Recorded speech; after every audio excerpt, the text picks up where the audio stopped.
အားလုံးပဲမင်္ဂလာပါဒီနေ့ကတော့အလုပ်ထမင်းနဲ့လေးလက်လောက်ဆောက်ပြတာဖြစ်ပါတယ်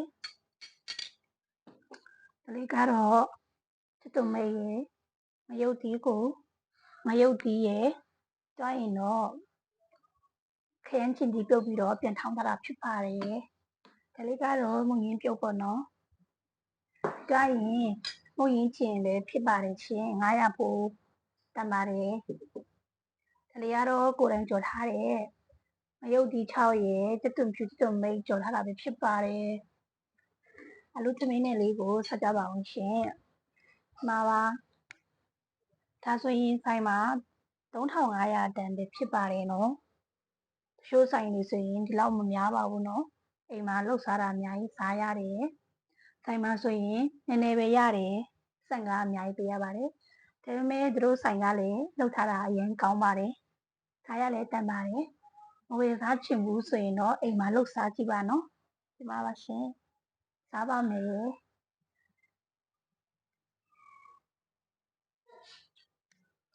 မျိုးစုံကြည့်ပါတယ်ဟာ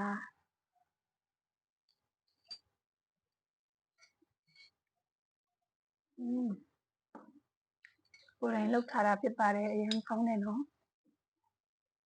မငင်းချင်လေးနဲ့ထည့်လိုက်ပါမယ်တံမြာတီလီးထားတာကိုနည်းနည်းလေးညှစ်ထည့်လိုက်ပါမယ်တံမြာတီကြိုက်တယ်ပေါ့နော်ကြိုက်လို့ရောပြီးထည့်ထားတာပါပြီးတော့ရင်ထောင်းထားတဲ့ခရမ်းချင်ကြီးကိုနည်းနည်းလေးပြန်ဖြန်းပါမယ်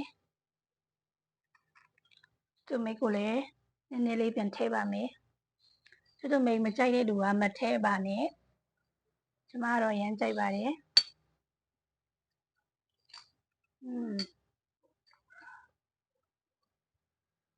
မွန်ညင်းချင်လေးနဲ့နောက်တစ်ခိုက်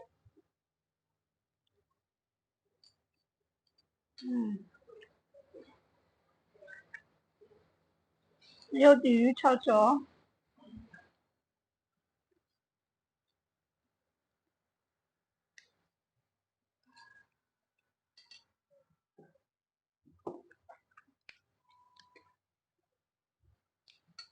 တွန်းဖြူနဲ့တွန်းနီကနည်းနည်းလေးတူးသွားတာပေါ့နော်နည်းနည်းလေးတော့ခါသွားပါတယ်ဒါပေမဲ့စားလို့ရပါတယ်မွန်ညင်းပြုတ်ကိုထောင်းထားတဲ့ခရမ်းချင်သီးနဲ့ပြန်တုပ်စားလိုက်ပါမယ်ဒီမှာပါ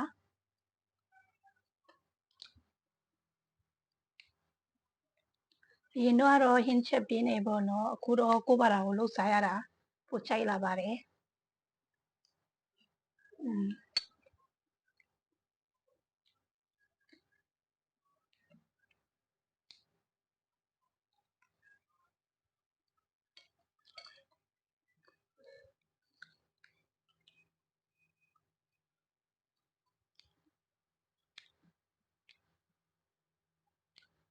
စားကြပါအောင်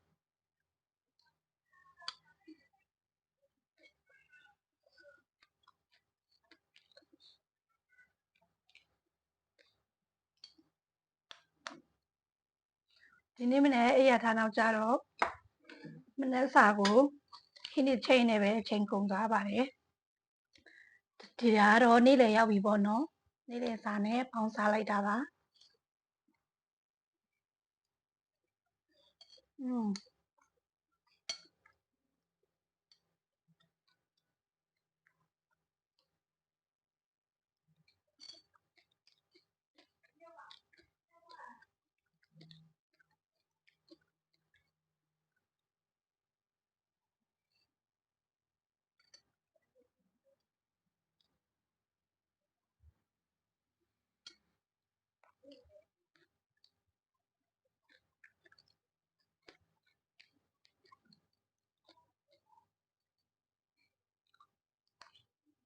လောက်ပဲဘယ်နှခါပဲလှုပ်စားစားဟွာပါဘူးเนาะအလူသမင်းတွေကအရင်မအီဘူးသမင်းတွေတောင်ပိုကောင်းပါတယ်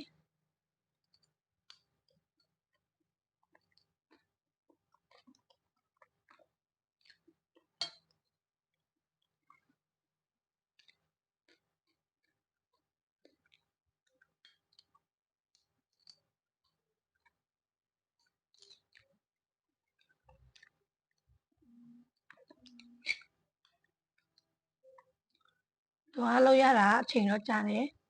ထည့်ရတဲ့အစာပလာတွေကများတော့အချိန်ကြာတယ်ဒါပေမဲ့အားလုံးပြင်ဆင်ပြီးသွားပြီဆိုရင်တော့စားရတဲ့အချိန်ဆိုရင်ခေါင်းပါတယ်နော်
မနေ့တိုင်း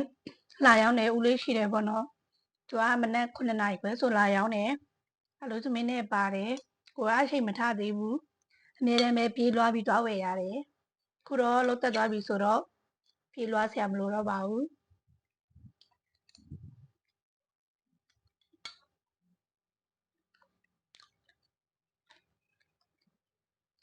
အိမ်မှာလောက်စားမယ်ဆိုရင်တော့မတော့မှမလောက်ပါဘူးနော်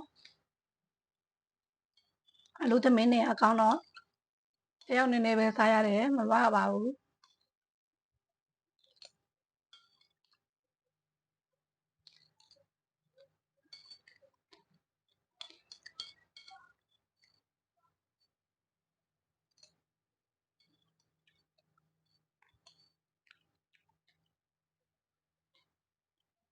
ကုန်သွားပါပြီ